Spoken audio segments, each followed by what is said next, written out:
पूच्छी सुनम समना महनाय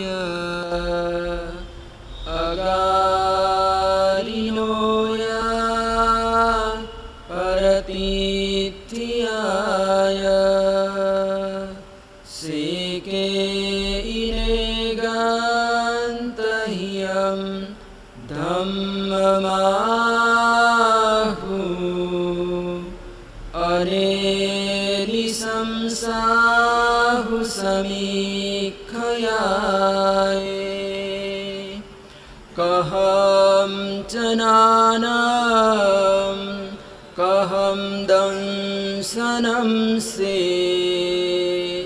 शीलं कहं नायसुतसासि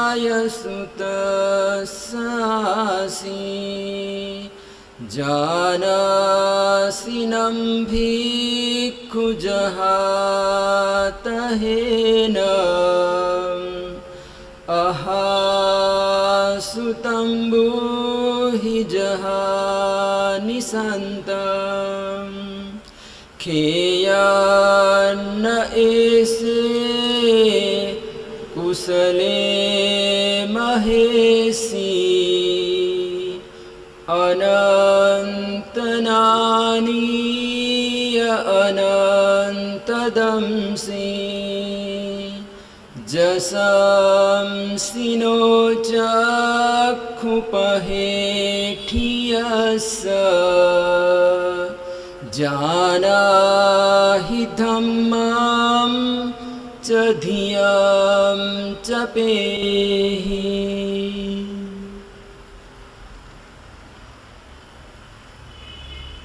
अनंत परमोपकारी करुणावतार श्रवण भगवान महावीर स्वामी का गुणगान करते हुए सुधर्मा स्वामी जी महाराजा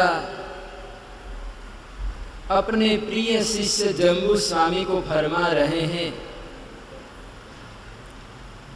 भगवान का परिचय दे रहे हैं और अलग अलग उपमानों से भगवान के जीवन की तुलना कर रहे हैं। वैसे देखा जाए तो महापुरुषों का जीवन अनुपम होता है। महापुरुषों के जीवन को हम किसी वस्तु से, किसी संसार की वस्तु से उपमा नहीं दे सकते हैं।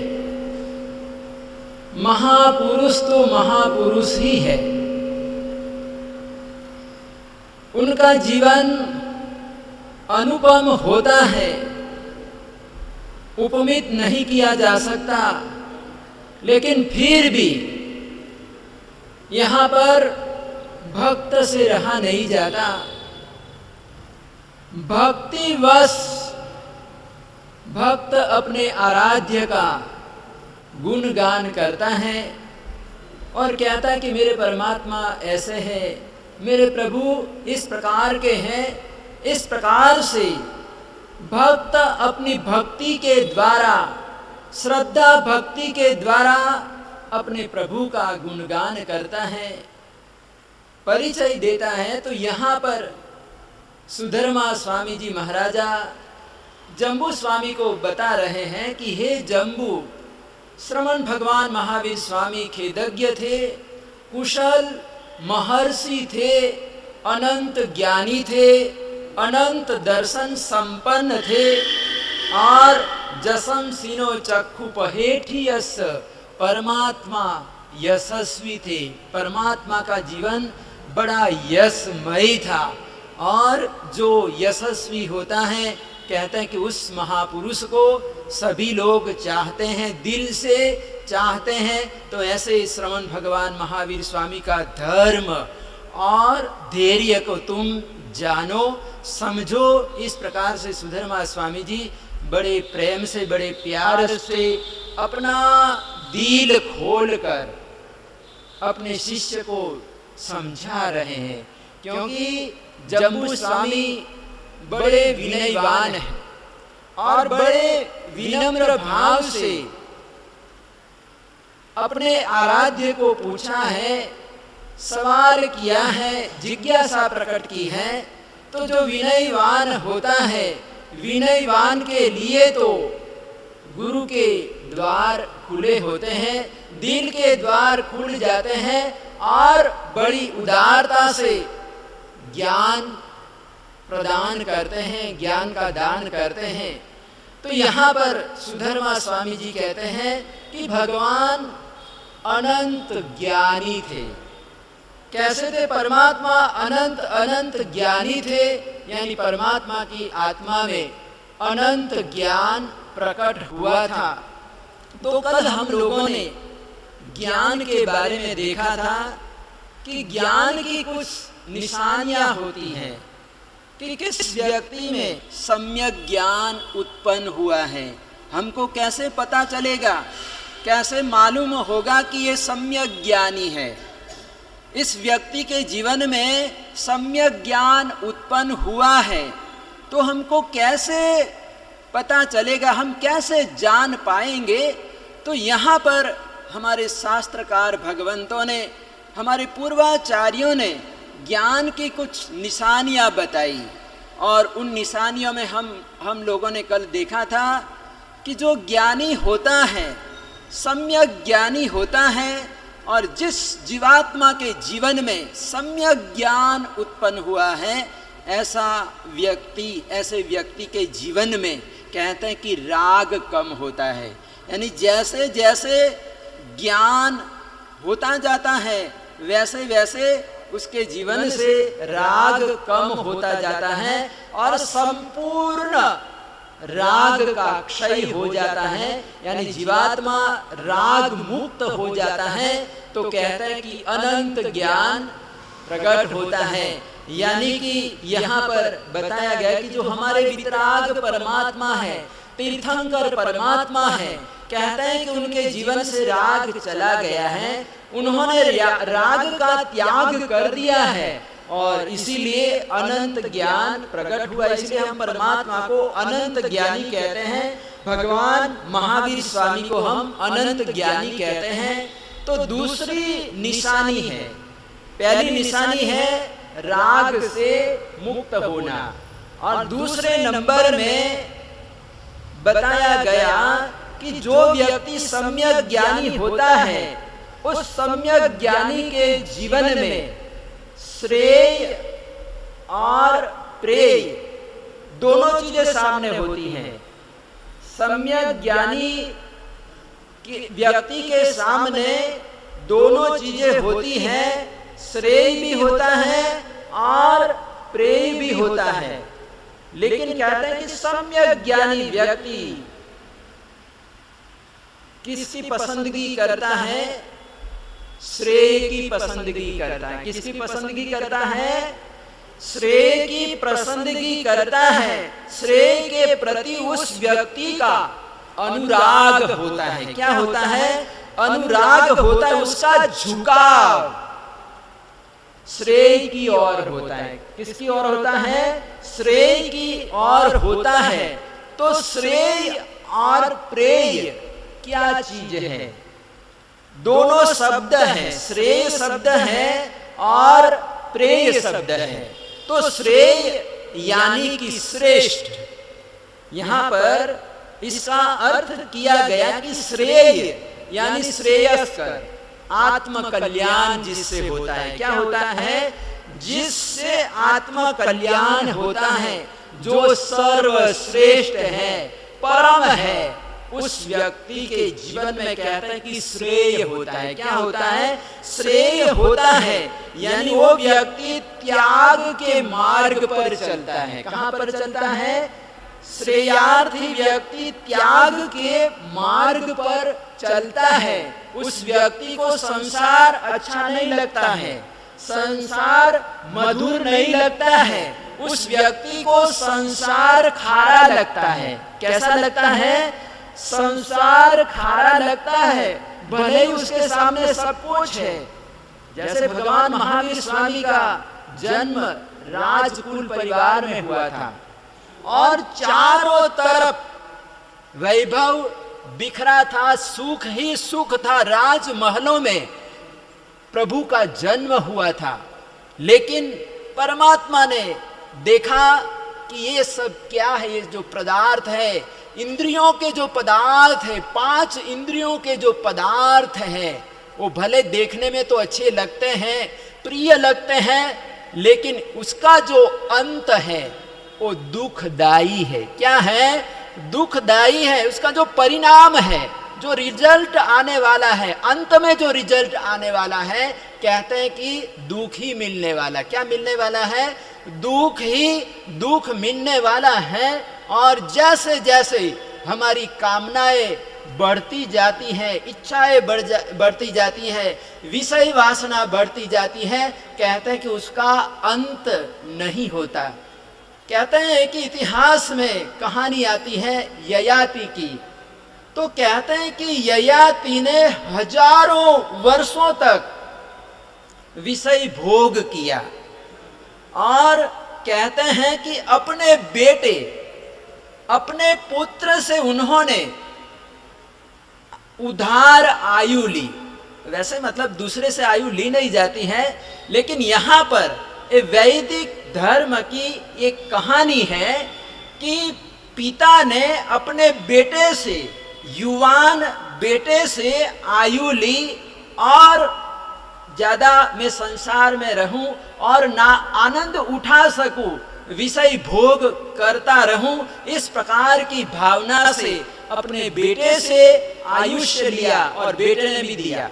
बेटा भी ऐसा भक्ति वाला था, पितृ भक्त था कि पिताजी के लिए, पिताजी के सुख के लिए उन्होंने अपनी आयु भी दे दी, आयुष्य दिया।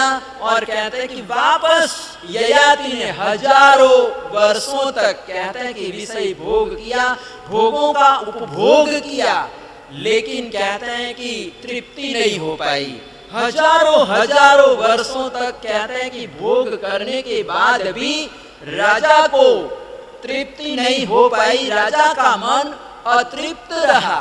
क्योंकि ये तो कहते हैं कि जैसे कोई जलती हुई आग है और जलती हुई आग में हम घी डालते जाएंगे, लकड़ियां डालते जाएंगे, तो क्या आग बुझेगी? क्या आग बढ़ती ही बढ़ती जाएगी, आग की लपटें बढ़ती ही बढ़ती जाएगी। और हमारा मन तो एक बकरे जैसा है। कैसा है?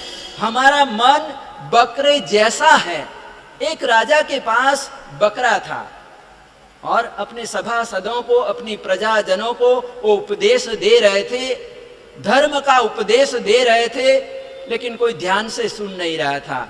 आखिर उन्होंने कहा कि देखिए, मेरे पास एक बकरा है और बकरे को जंगल में ले जाना है और पूरा दिन खिलाना है, घास वगैरह हरी हरी घास खिलाना है, और बकरे का पेट भर जाएगा और मैं उसकी परीक्षा करूंगा और मैं समझूंगा कि बकरे का पेट भर गया है, अब बकरे को खाने की जरूरत नहीं है, तो मैं ऐसे व्यक्ति को, जो यानी बकरे को तृप्त करके लाएगा, यानी पेट भर के खिलाकर लाएगा, उस व्यक्ति को मैं आधा राज्य दे दूंगा। क्या बोला? घोषणा की, ढिंढेरों पिटवा दिया कि जो व्यक्ति बकरे को खिलाकर लाएगा उसको मैं आधा राज्य दे दूंगा, लेकिन बकरे की परीक्षा मैं स्वयं करूंगा कि बकरा भूखा तो नहीं है, उसकी परीक्षा मैं स्वयं करूंगा। और ऐसा करके राजा के पास कहता है कि बहुत सारे लोग आने लगे, बकरे को ले जाते हैं, पूरा दिन जंगल में घास चराते रहते हैं और शाम को बकरे को लेकर राजा के पास आते हैं और राजा परीक्षा करता है, हाथ में हरी हरी घास लेता है और बकरे को हरी हरी घास दिखाता है। तो बकरे का तो स्वभाव है, बकरे को कितना भी खिलाओ, लेकिन हरी हरी घास देखेगा तो संजीव जी क्या होगा, खाने के लिए लपक पड़ेगा ना। तो बकरा तो दौड़ पड़ता था, वो घास से मुंह लगा देता था। तो राजा कहता कि जाओ बकरे का पेट भरा नहीं है। इस प्रकार से कई महीने गुजर गए, लेकिन कोई भी सफल नहीं हो पाया, उत्तीर्ण हो नहीं पाया। आखिर कोई बुजुर्ग होंगे, कोई वडील होंगे, वडील ने कहा कि इसको खिलाने से तो कोई कुछ होने वाला नहीं है, इसका तरीका मेरे को आता है। वो बड़ा अनुभवी था, वृद्ध आदमी। तो राजा के पास आया और कहा कि मुझे बकरा दो, मैं लेकर जाऊंगा, जंगल में ले जाता हूँ। और साथ में एक डंडी भी ले गया साथ में, और बकरे को ले गया और जंगल में वो घास खिलाने लगा और घास दिखाता, और जैसे ही वो बकरा खाने के लिए आगे बढ़ता, मुंह पर एक डंडी मारता। तो इस तरह से पूरे दिन तक उसको मारता रहा। बकरा सोच में पड़ गया, ये कैसा आदमी है कि मेरे को घास दिखाता भी है और जब मैं खाने जाता हूं तो मुझे मारता है। तो इस प्रकार से पूरे दिन वो बकरे की पिटाई करता रहा। और शाम को लेकर आया, राजा के पास आया, और बकरे का पेट भी थोड़ा लटक रहा था, खड्डा दिख रहा था। तो राजा ने पूछा कि यार, तुमने बकरे को कुछ खिलाया नहीं क्या? तो वो वृद्ध कहता है कि इससे आपको क्या मतलब है, आप तो परीक्षा करके देखिए। वो वृद्ध क्या कहता है कि आप परीक्षा करके देखिए, फिर पता चलेगा कि मैंने बकरे को खिलाया या नहीं खिलाया। तो राजा हाथ में हरी घास लेता है और हरी घास बकरे को दिखाता है। लेकिन बकरा समझ गया था कि अगर आज मैंने मुंह लगाया तो डंडी पड़ने वाली है, मार पड़ने वाली है। तो कहते कि बकरा वापस हट गया, 2-3 कदम पीछे हट गया, और राजा कोशिश करता है खिलाने की, लेकिन बकरे ने मुंह नहीं लगाया और बकरा शांत खड़ा रहा। तो राजा ने कहा कि अच्छी बात है, तुमने बकरे को अच्छी तरह से खिलाया है, पेट भर के खिलाया है। और बूढ़े आदमी को राजा ने अपनी शर्त के अनुसार आधा राज्य दे दिया। तो ये जो हमारा मन भी कैसा है, बकरे जैसा है। कैसा है? हमारा मन बकरे जैसा है। हम जितना जितना डालते जाएंगे, कहते हैं कि उतना उतना बढ़ता रहता है। जैसे जैसे हमारी इच्छाएं पूरी होती हैं, एक इच्छा पूरी होती है, दूसरी 10 इच्छाएं उत्पन्न हो जाती है। 10 इच्छाएं पूरी होती हैं, 25 इच्छाएं पूरी हो जाती हैं, और 25 इच्छाएं पूरी हुई तो 50 उत्पन्न हो जाएगी। वैसे कहते हैं कि हमारी इच्छाएं, जो संसार के जो पदार्थ है, पदार्थों का जो सुख है, कहते हैं कि वो बढ़ता ही रहता है। कभी भी आदमी कहता है कि तृप्त नहीं हो पाता है। तो यहाँ पर कहते हैं कि ययाति को वैराग्य हो गया। क्या हो गया?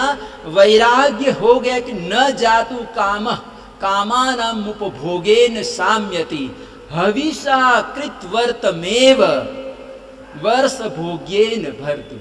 तो कहते हैं कि यहाँ पर ययाति कहता है कि न जातु कामः कामानाम उपभोगेन साम्यति, यानी कि काम भोगों का उपभोग करने से ये कोई समन होने वाला नहीं है, शांत होने वाले नहीं है। जैसे जैसे हम भोगते जाएंगे वैसे वैसे इच्छाएं बढ़ती जाएगी। जैसे घी की तरह जलती हुई आग में हम घी डालेंगे तो कहते हैं कि अग्नि बढ़ती ही रहती है, बढ़ती ही रहती है। तो कहते हैं कि प्रेम वाले व्यक्ति के जीवन में भी ऐसा ही होता है। तो परमात्मा ने, श्रवण भगवान महावीर स्वामी ने देखा कि ये जो प्रेय है, इंद्रियों का जो विषय है, इससे तो कभी मेरा मन तृप्त होने वाला नहीं है।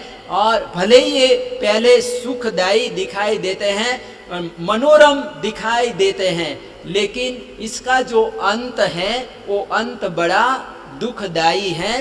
दुर्गतियों का मेहमान होना पड़ेगा। तो श्रवण भगवान महावीर स्वामी ने पसंदगी श्रेय पर उतारी। किस पर उतारी? श्रेय पर उतारी, और उन्होंने श्रेय का रास्ता लिया। क्या लिया? श्रेय का रास्ता लिया, दीक्षा अंगीकार की।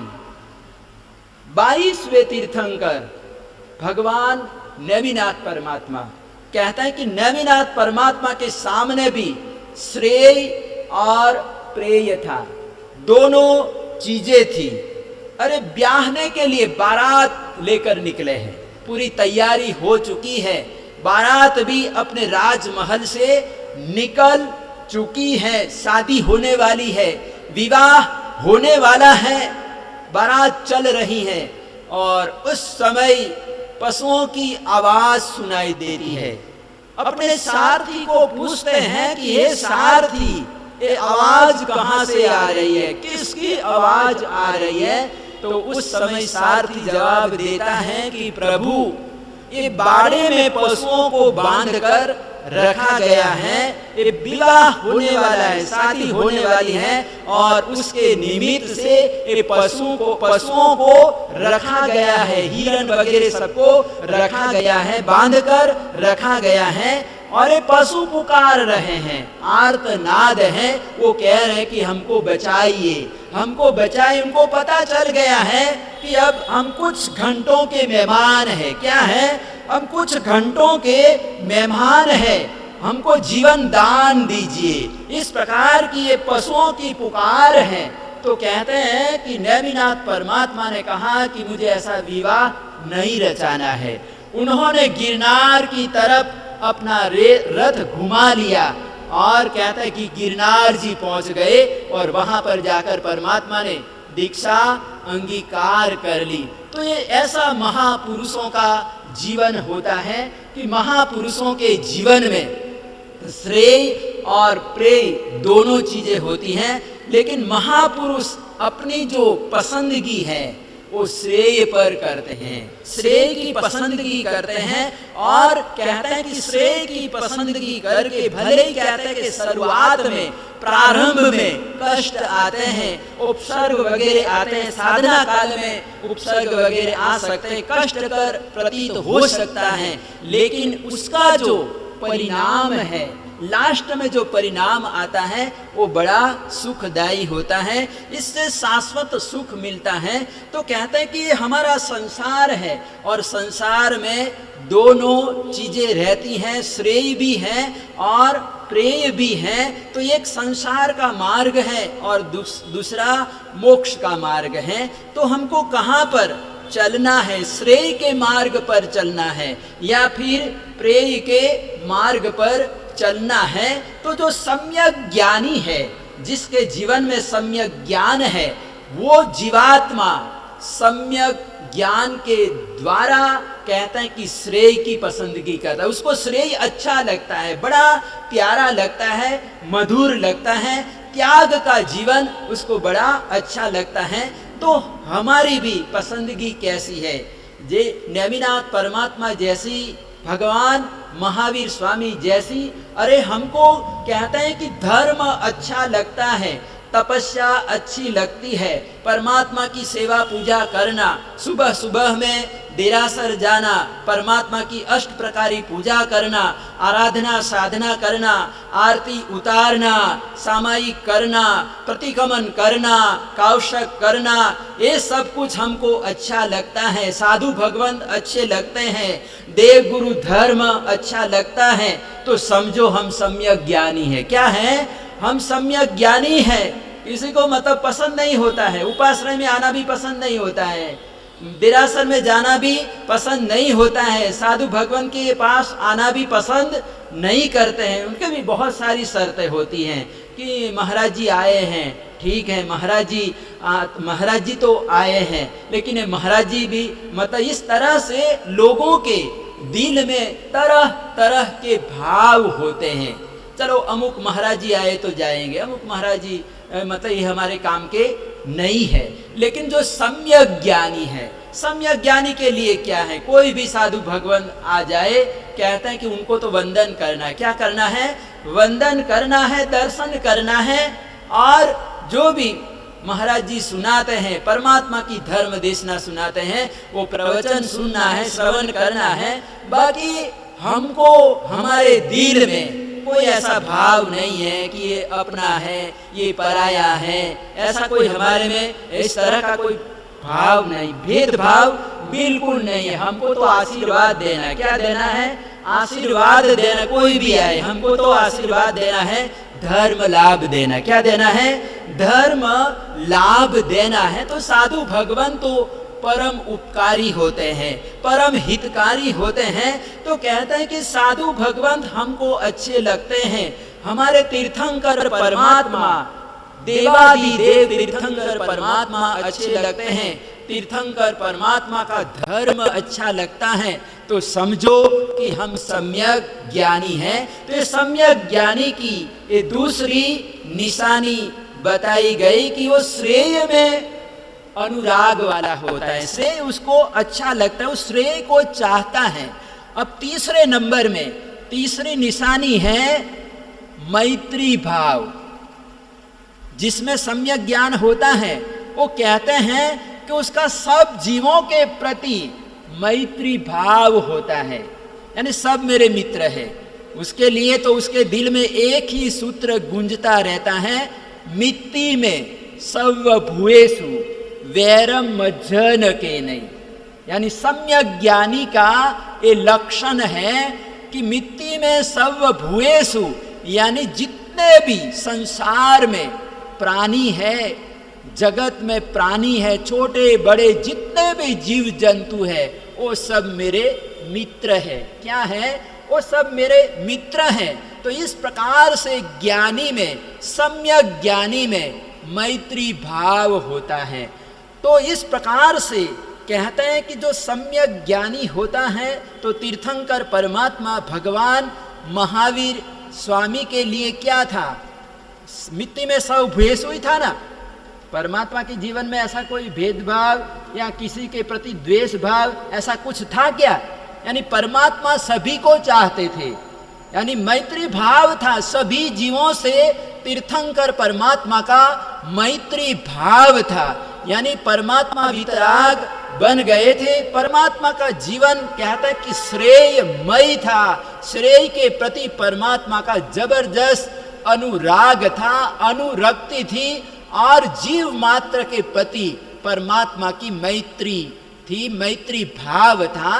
तो इस प्रकार से सुधर्मा स्वामी जी यहाँ पर कह रहे हैं कि परमात्मा वितराग थे, श्रेय को चाहते थे, और जीव के प्रति परमात्मा की मैत्री भाव था। और इस प्रकार से कहते हैं कि परमात्मा की आत्मा में सम्यक ज्ञान यानी कि अनंत ज्ञान प्रकट हो गया था। तो इस प्रकार से कहते हैं कि ये जो आत्मा के, परमात्मा की आत्मा में अनंत ज्ञान प्रकट हुआ, कहते हैं कि वो कहाँ से आया?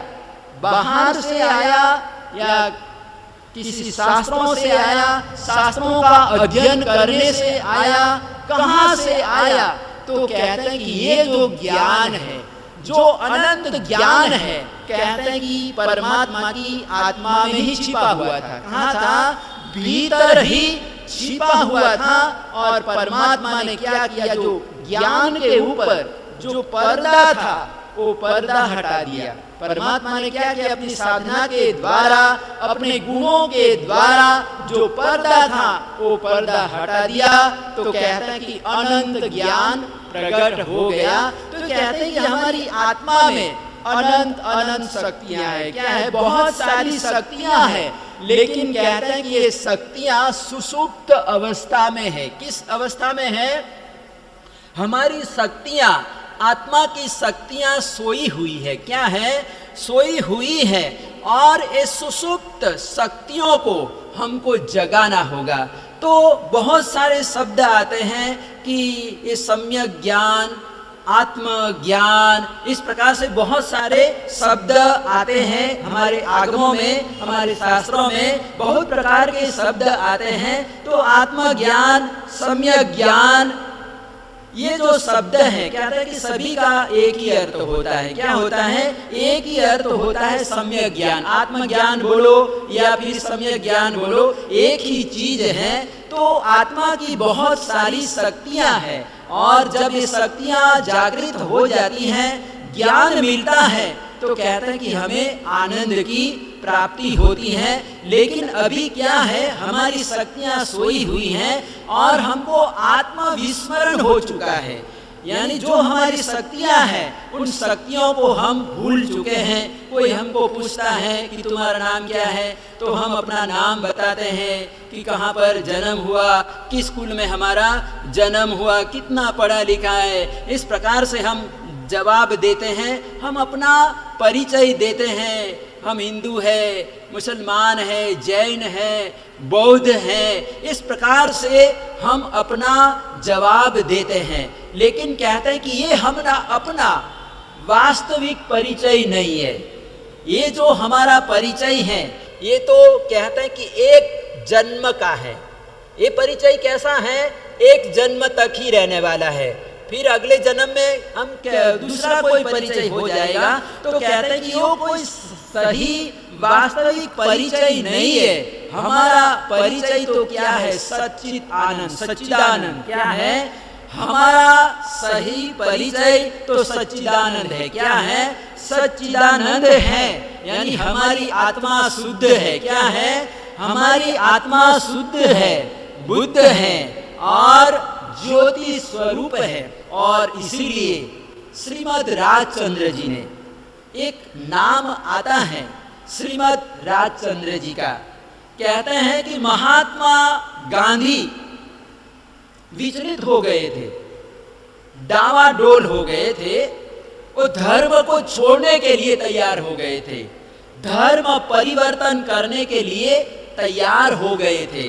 उनको लगा कि ये जो क्रिश्चियन धर्म वाले हैं, वो क्रिश्चियन धर्म वाले कितना अच्छा काम करते हैं, जीव दया का इतना काम करते हैं, इतना वो मानवता का काम करता है, इतना दूसरा कोई व्यक्ति नहीं कर पाता। तो इस प्रकार से महात्मा गांधी प्रभावित हो गए थे। और उस समय कहते हैं कि उन्होंने धर्म चेंज करने से पहले लेटर लिखा, श्रीमद् राजचंद्र जी को पत्र लिखा, और इस तरह से मेरा मन बदल रहा है।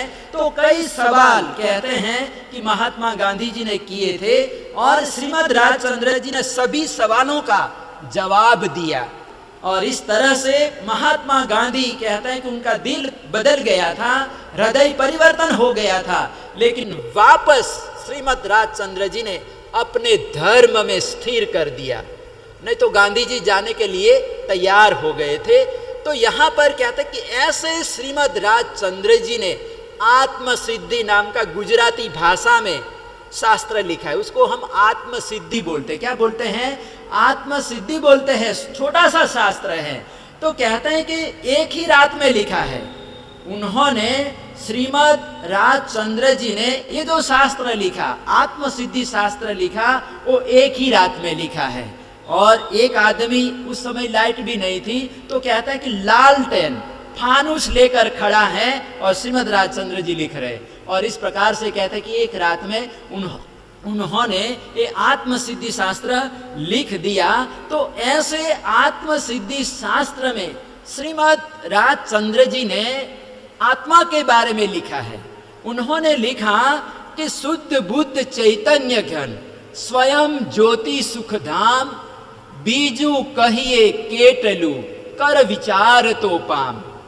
उन्होंने बहुत सुंदर बात बताई कि ये जो हमारी आत्मा है वो शुद्ध है, बुद्ध है और चैतन्य है, चेतन शक्ति वाली है, और स्वयं ज्योति, यानी ज्योति जो है वो आत्मा की है, खुद की है, उसको कोई बाहर की ज्योति की, प्रकाश की कोई जरूरत नहीं पड़ती है, आवश्यकता नहीं पड़ती है। तो ये जो हमारी आत्मा है वो आत्मा अनंत अनंत शक्तियों से भरी हुई है, शक्ति संपन्न है। लेकिन कहते हैं कि हम अपनी शक्तियों को भूल चुके हैं, आत्मा विस्मरण हो चुका है। कहते हैं कि कोई गडरिया होगा, उस गडरिये के पास बहुत सारी भेड़ बकरियां थी। प्रतिदिन वो जंगल में अपनी बकरियों को लेकर जाता था चराने के लिए। तो एक दिन की बात है, बकरियां घास चर रही थी, तो वहां पर एक छोटा सा बच्चा, शेर का बच्चा दिखाई दिया। तो बच्चे को देखा, तो बच्चे को देखकर वो ग्वाला उसके पास गया। और बच्चा किसी का भी हो, बच्चा अच्छा ही लगता है। तो बच्चे को गडरिये ने उठा लिया और उठाकर वो अपने घर ले आया, भेड़ बकरियों के साथ घर ले आया और बकरियों के साथ उसको रख दिया। अब वो बकरियों के साथ शेर का बच्चा रहने लगा और धीरे धीरे वो बड़ा होने लगा। अब जैसे बकरियों का जीवन था वैसा वो शेर का जीवन भी हो गया। वो बकरियां घास खाती तो ये भी घास खाता, बकरियां मैं करती तो शेर भी मैं करने लग गया। यानी वो अपने आप को बकरी समझने लगा। क्या था तो शेर, लेकिन बकरियों के साथ रहने से, बचपन से साथ रहने से वो अपने स्वरूप को भूल गया। क्या हुआ? अपने स्वरूप को भूल गया, वो तो अपने आप को बकरी ही समझने लगा। तो एक दिन की बात है, जंगल में बकरियां चल रही थी और उस समय कोई दूसरा शेर आ गया और दूसरे शेर ने आकर